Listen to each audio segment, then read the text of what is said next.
But if you look at it, I think a lot of times too, and this is where we have to take responsibility. And I can speak for myself. When you look at the marriages of our grandparents versus today, the big piece that's missing, I think, and I believe, is the component of being equally yoked. And if people were to go back and look at being equally yoked from the beginning, there's a lot of things that would even be taken consideration, like a lot of the, the checklists, and a lot of the, well, I want him to A, B, and C, or same thing with the guy, I want her to be A, B, and C. All those things are great, but equally yoked is a lot deeper, and I think that's why a lot of marriages lasted. And I'm not saying that they were all happy, that's not what I'm saying. But equally yoked, there's a lot that we're missing there as far as equally yoked. So with being equally yoked, that's not something that you're both just going to come into it as. Right. I don't think that's how that works. How it works is you both parties come together, and we're both on the same page, and we're both willing to do whatever it takes, regardless if you're making more, I'm making less, whatever the case may be. If we're both here for the same objective, correct, that's what being equally yoked is. Correct. But from the example that you gave, that's not what the expectation is. It seems like it's more added on to it. Correct. Compared to what it was. Equally yoked is a yoke is already whole. You don't put a yoke together. So equally yoked is coming to the table at some point where y'all equal, whether it's the same mind frame, whatever it is. Equally yoked is just what it is. It's whole. So you need to be whole at some point when you meeting someone. You can't. That only happens when you marry, though. Not necessarily. You can be equally yoked meeting somebody while you're dating them. That's why you get married, because you equally yoked when you met them. You're not one until you're married.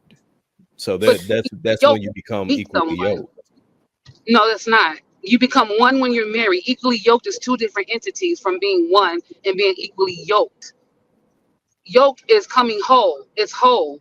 That's when you come to the table. Right. When you're married, you become one. That's when you become a covenant. It's two different things. I know what you're saying, but you can't put those at the same thing and say it's the same, because it's not. It's not. Because people come together not equally yoked and still get married.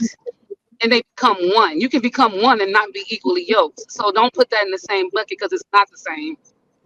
I think what I'm saying is that if they're not equally yoked, if they're not on the same page before they get married, then of course they're not going to become whole. That's why I made the clear statement of, if both parties are on the same thing, they both have the same objective, and then they come together and get married, now you are equally yoked.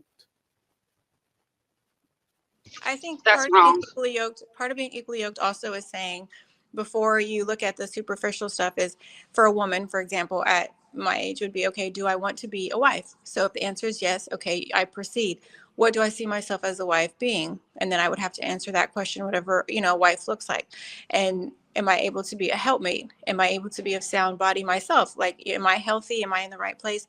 What are the things that I'm prioritizing? So if I'm prioritizing, like Hink said, if I'm prioritizing family, if I'm prioritizing my family and my husband and my household, okay, then I can move forward. To me, unequally yoked would be if I'm, I want a marriage, but I'm dating for more materialistic reasons, more reasons for comfort, then that's not equally yoked. Or also, if you're marrying somebody, like you said, if you're marrying and you're kind of hoping for potential, that's great, but I'm of the belief that when you date somebody, marry somebody, you have to be, in a sense, willing to accept where they are. Now, if they grow and y'all get better, that is great. But potential and the wanna, or the maybe, coulda, shoulda, woulda, that's where I think that's not going to come into play. And then one of the biggest factors is, if you're a spiritual person, or you Christian, that foundation has to be set first. But the other component is, just because a man is good or a woman is good doesn't mean you're good for them either. For sure. One thing that I just wanted to say about the yoke part is, sometimes I think we get caught up in thinking that equally yoked means that we all come with the same,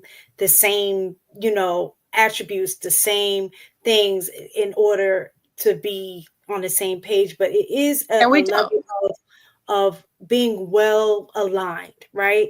So I remember hearing a pastor say that equally yoked could also look like if you have two strong like animals, right? Bulls, and you're headed in a direction, and both of them are equally strong, but one want to go this way and one go that way. Technically, they're equally yoked in terms of size and strength, but they're not going to go in a direction that they need to. If one is going this way and one is going that way, they're going to be at a standstill. But the other aspect of equally yoked, if I put two horses, one have the right leg that's weak and the other one have a strong left leg, like they're going to move in the same direction, because the one that is weak in this area is able to pull in that the other area, so they can both head in the same direction.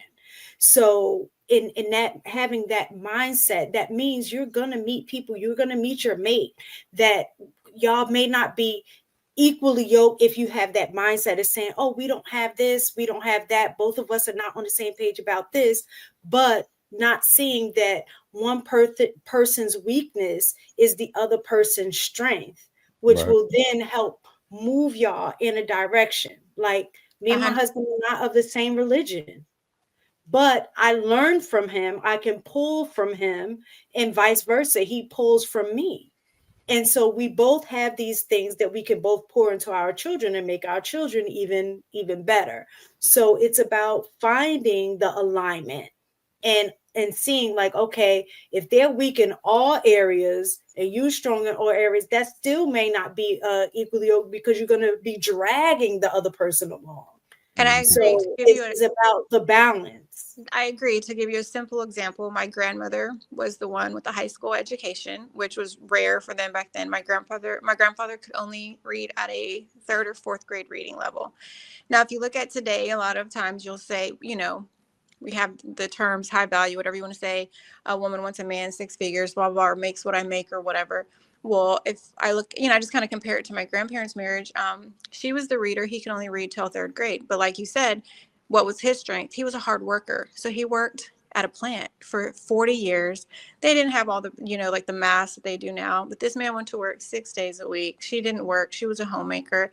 Very simple people. But whenever it was time to buy a house or to do business things, she was the reader. He was the one who had the money. So they balanced. They had a common goal, which was, so you were absolutely correct.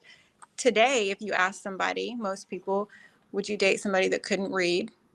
Or that, just things like that. An example, they may be taken aback, like, well, no, they got to be able to read, or, but if you look at it, that's not what my grandparents did at all. They actually did the opposite. One was the worker, one could read, one could provide, and the other one took care of the assets because she knew what to sign and what not to sign and how to look at things like that. So you're right. She went to work. She took care of the home. And I know that's an old school example, but it's an example of they had strengths, they had weaknesses, but when they were paired together, the two, they were equally yoked.